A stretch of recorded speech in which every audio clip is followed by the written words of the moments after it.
Assalamualaikum warahmatullahi wabarakatuh. Balik lagi di channel KDJ, Kang DJ. Channelnya para migran Indonesia, channel para UMKM. Nah, kebetulan banget siang hari ini kita bakalan kedatangan tamu seorang kapten. Luar biasa, beliau ini biasa dipanggil dengan Kapten Idai gitu ya, dari wilayah Palimanan ya Kang? Iya, Palimanan. Palimanan gitu. Alhamdulillah hari ini bisa datang di Mawar Fashion ya, silaturahim karena kami pernah sekolah bareng satu alma mater ya Kang? Iya. Di SMP. tahun 2002 tahun 2023 ya. 2000 sampai 2023. 2003. Luar biasa Kang. Gimana kabar ini Kang? Alhamdulillah, Alhamdulillah. Nggak nyangka sekarang udah ada buntutnya. Saya juga sekarang udah punya 4 Kang. Alhamdulillah.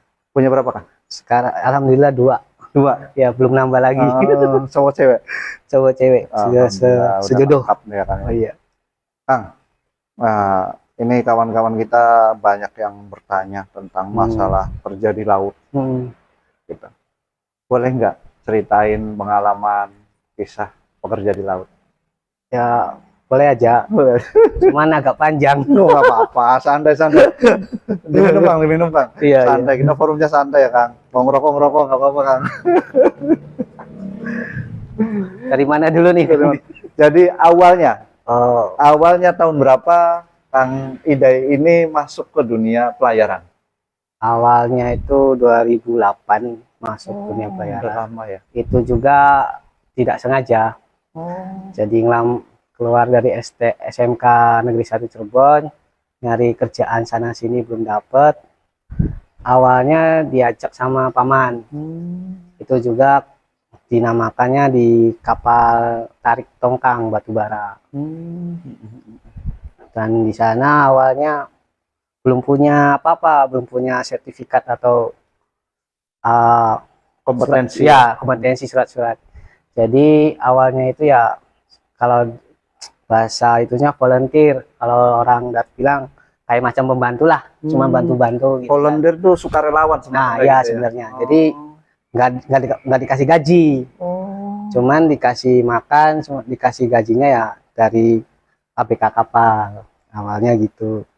Pasti lihat sama paman ada rezeki kan, lain dari sekolahnya dari bukan pelayaran basicnya, jadi ambil dari dasar dulu.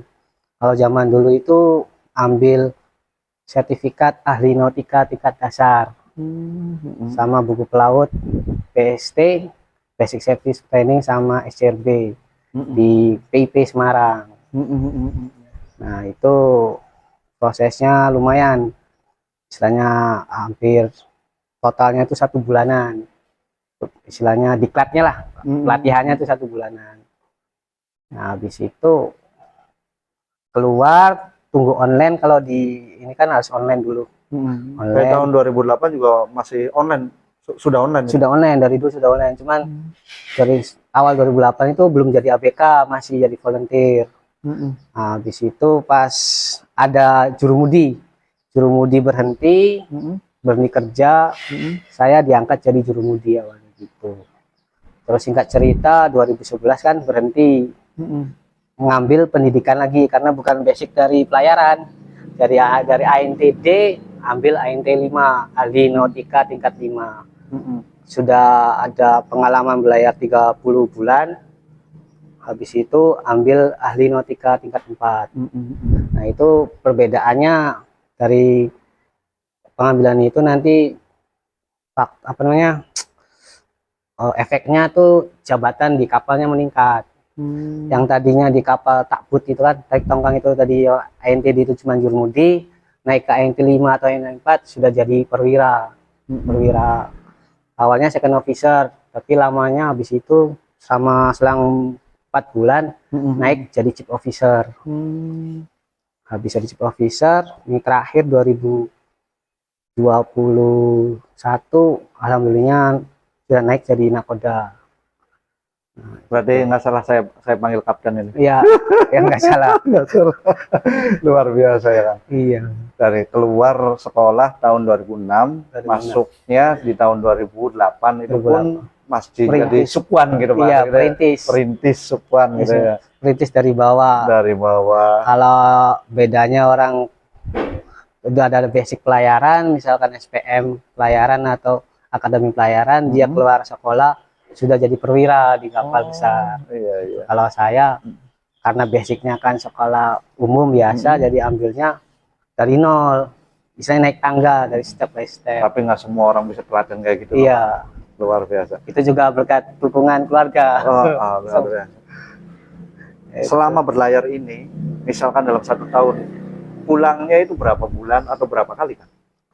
Kalau waktu 2008 ke 2011 itu per 6 bulan. 6 bulan sekali Iya, pulang. karena kan saya cuman berlayar tuh di wilayah Indonesia. Jadi antara Sungai Mahakam keluar ke Muara Brau. Jadi bawa batu bara itu dari Sungai Mahakam tempat loading, tempat muat batu bara, bongkarnya untuk ke ekspor ke luar negeri. Jadi sudah ada kapal besar di situ. Jadi berarti kapal besarnya bersandar di laut lepas ya, gitu ya? berlabuh apa sih? Berlabuh jangkar. Oh, labu jangkar. Jadi tidak nempel ke dermaga. Nah, Kang, jadi kawan-kawan ini kalau misalkan mau menjadi seorang pelaut gitu ya, layar seperti Akang, ini menuju ataupun melampirkan lamarannya ini ke sebuah perusahaan atau lembaga atau instansi atau seperti apa, Kang? Akang ini di bawah naungan apa gitu? Oh, kalau saya sih awalnya kan dari koneksi teman. Jadi dari koneksi teman ya kita bikin CV biasa, kita tawarkan istilahnya ijazah kita, sertifikat kita yang punya ada ke perusahaan itu. Habis itu nanti biasanya kalau ada posisi kosong dipanggil untuk interview. Nah kalau interviewnya oke, nanti tes kesehatan baru bisa tanda tangan kontrak. Cuman sekarang kalau untuk luar negeri kebanyakan tuh agensi kayak agensi istilahnya kru lah, agensi kru. Jadi perusahaan luar nyari krunya lewat agensi tersebut gitu. Ada yang resmi, ada yang nggak resmi. Setahu saya yang agak bagus yang resmi itu di Tenaga Baru Persada itu di Jalan Bekasi Timur. Cuman banyak juga yang nggak resmi. Cuman saya nggak bisa ngomong jauh karena nggak ada pengalaman untuk luar negeri. Luar biasa.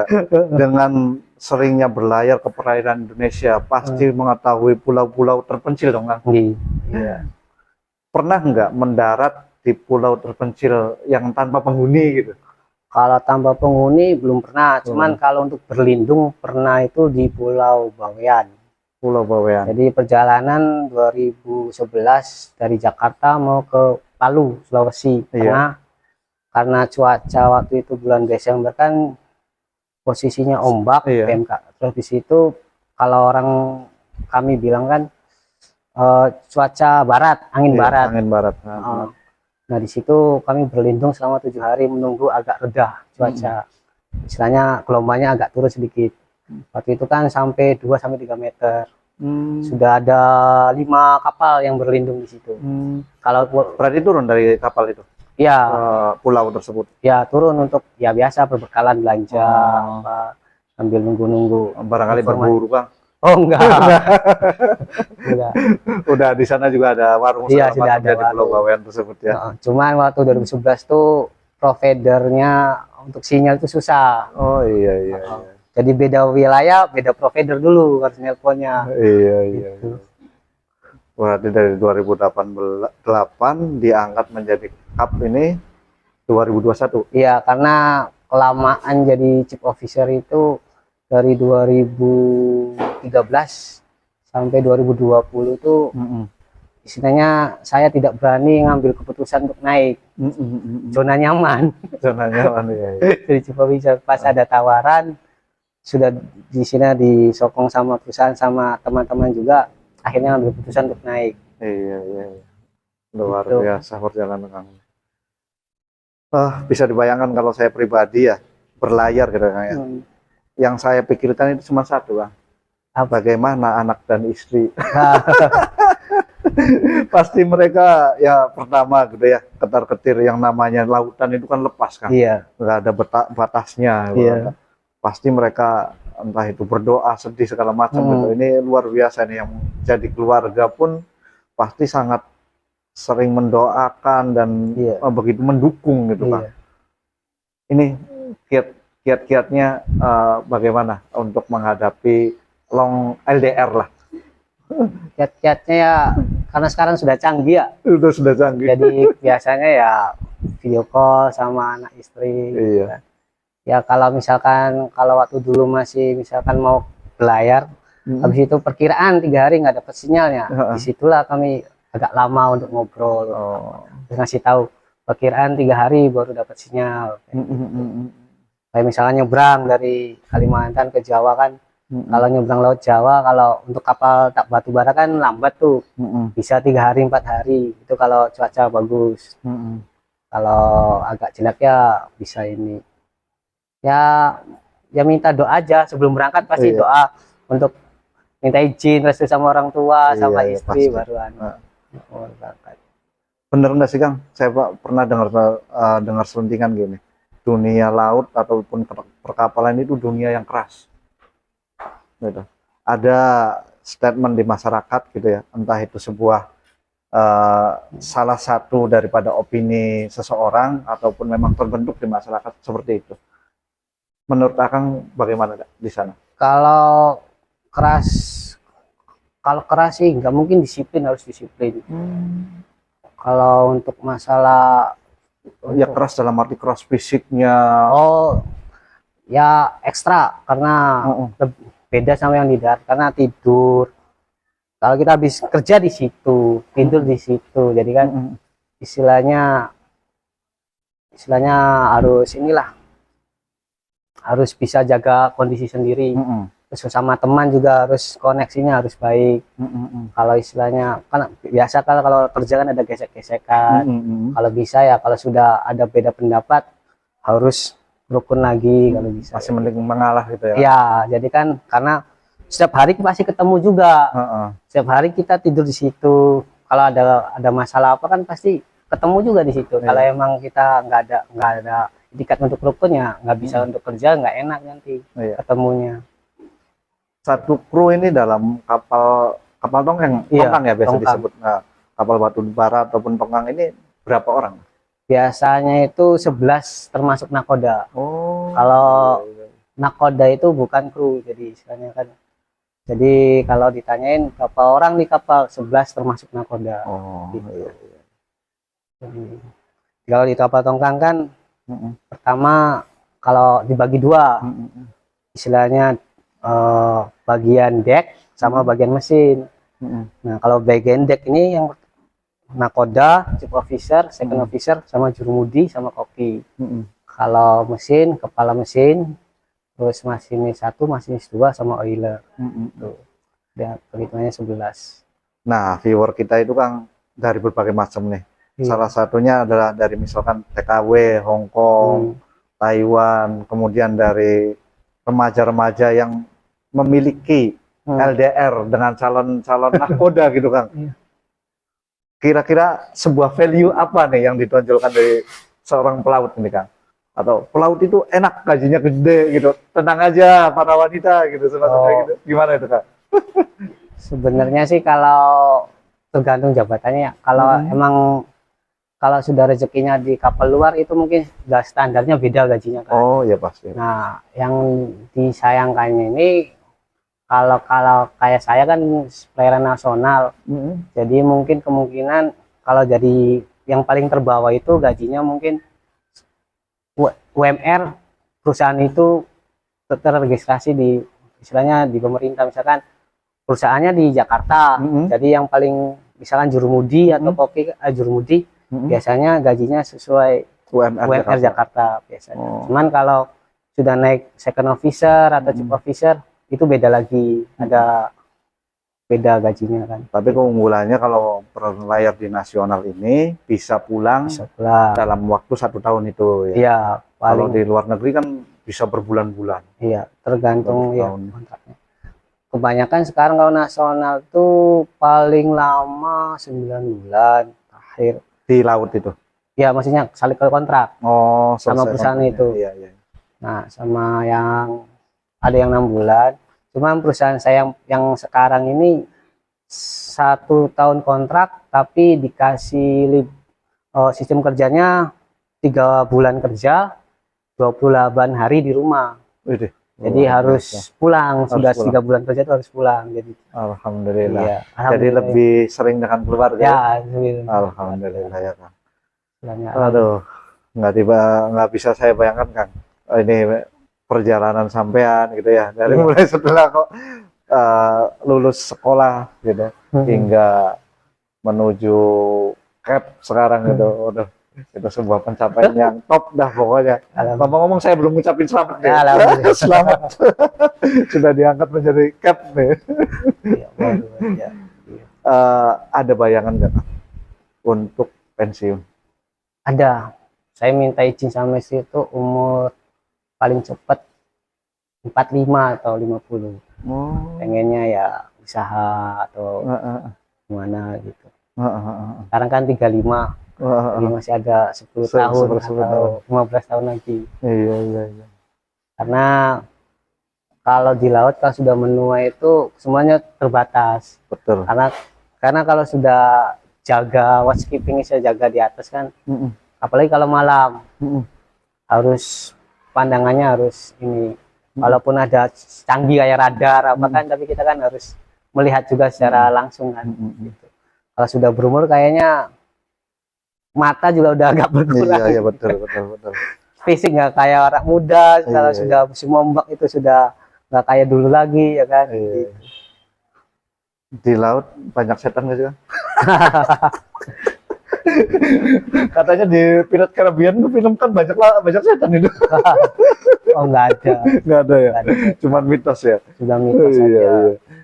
Ketemu sama hiu, lumba-lumba, Kalau lumba-lumba sering. sering ya? Mm, Perairan Indonesia, wilayah timur itu memang katanya bagus ya? iya, Banyak banget lumba-lumbanya. paus. Nah, Mm-mm. kalau Mm-mm. apalagi kalau daerah-daerah timur itu masih bagus lah. Karena pertama kan dia mungkin istilahnya perairannya dalam, kayak Selat Makassar, Laut Banda itu dia lebih dari 1000 kedalamannya. Walaupun dekat dengan pulau, namun Tapi perairan perairan masih dalam 1000 meter. Apalagi Laut Banda itu sampai ribuan, 2000, 3000. Gitu. Pantesan pernah ada yang viral di Jayapura itu, ada namanya Great Wall Jayapura gitu, yang sempat jadi viral. Bahwasanya tinggi daripada dindingnya itu sampai 2000 meter gitu. Di dalam laut, Di dalam laut. membentang sekian ratus meter gitu. Iya. Itu melalui Google Earth diperlihatkan, namun sekarang dihapus katanya. Oh iya. Mungkin berkaitan dengan kisah-kisah tertentu gitu. Iya, mungkin. Kalau saya pengalaman di Laut Banda itu ya kedalaman 3000. Itu juga birunya beda sudah. Birunya biru gelap, biru dongker lah kalau orang ini. Iya, iya, iya. Kalau untuk kapal kecil kayak tarik tongkang kan sebenarnya agak-agak takut juga. Kalau misalnya dalam perairan Iya, yang di Laut lebih dalam Banda. Kalau lebih dalam itu. Karena biasanya di situ pernah juga waktu 2011 kan dari Palu Merauke bawa batu itu lewat Laut Banda. Terus alhamdulillahnya masih selamat lah sampai Merauke. Karena ombak dari barat kan, dari kedorong. Cuman sepi. Saya seminggu nggak pernah jumpa kapal lain. Jadi kayaknya rasanya sedih, belayar. Dari 11 orang kru termasuk nahkoda tadi ya. Iya. Kalau beda dengan kapal pesiar yang besar gitu Iya, ya. beda. Nah, itu selama dari perjalanan Akang berlayar ini Kang, ada pengalaman yang tak terlupakan guys, yang berkesan banget gitu. Yang tak terlupakan tuh pas kena angin barat. Jadi sudah kena pas muatannya kosong. Iya. Pas kena angin, kena badai lah kalau orang bilang.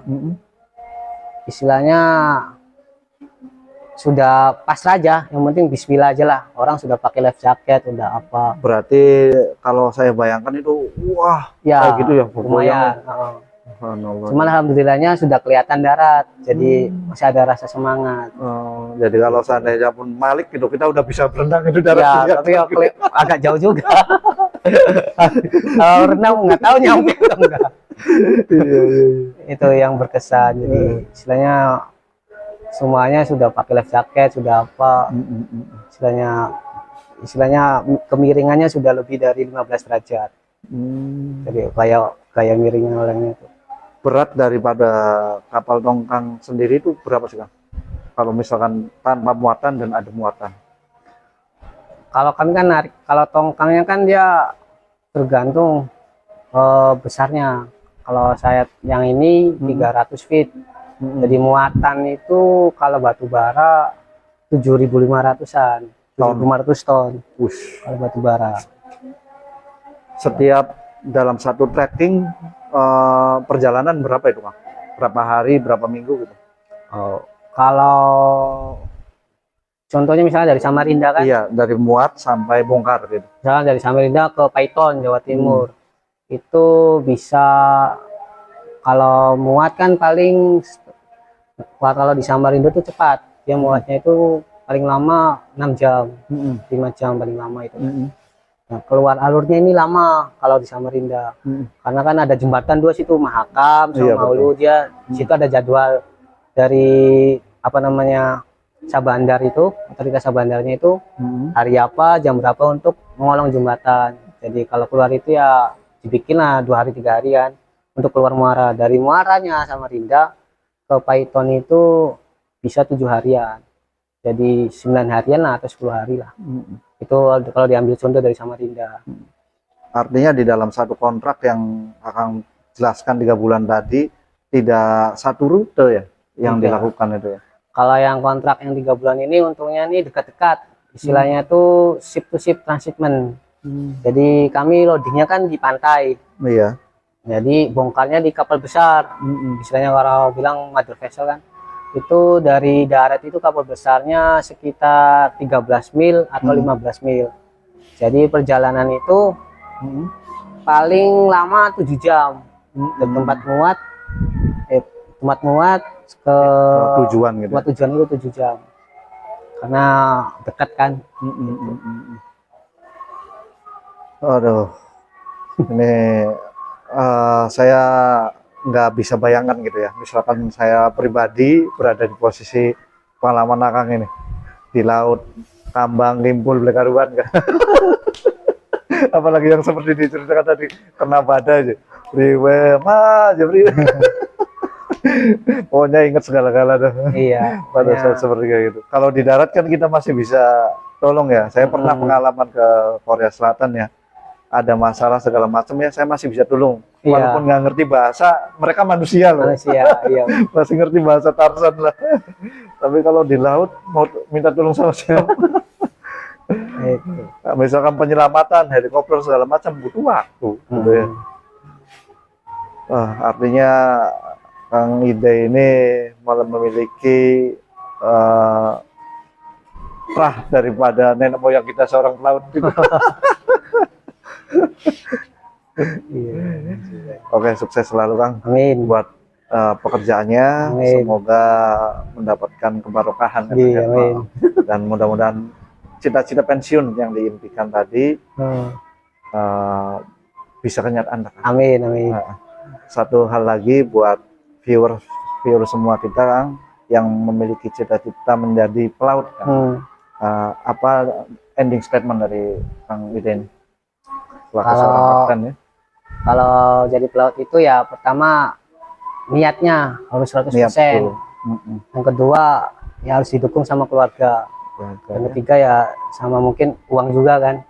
Karena untuk jadi pelaut sekarang kalau merintis kayak saya dari nol itu butuh waktu lama. Kalau bisa ambil sekolahnya emang pelayaran khusus PM khusus, atau habis SMA ambil kayak di apa namanya akademi pelayaran ya, kayak kalau negerinya kan banyak STIP, PIP Semarang, Makassar. Jadi pokoknya yang pertama tuh niat Kalau nggak ada niat mungkin kalau sudah kena ombak mabuk nanti minta pulang, itu susahnya.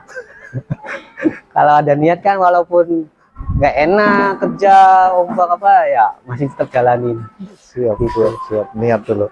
Niat dulu kawan-kawan semuanya. Yang penting niat, semuanya ada jalan gitu. Amin. Ya. Terima kasih Kang sudah hadir dan mau berbagi. Amin. Terima kasih. Sampai jumpa di lain kesempatan. Assalamualaikum warahmatullahi wabarakatuh. Waalaikumsalam warahmatullahi wabarakatuh.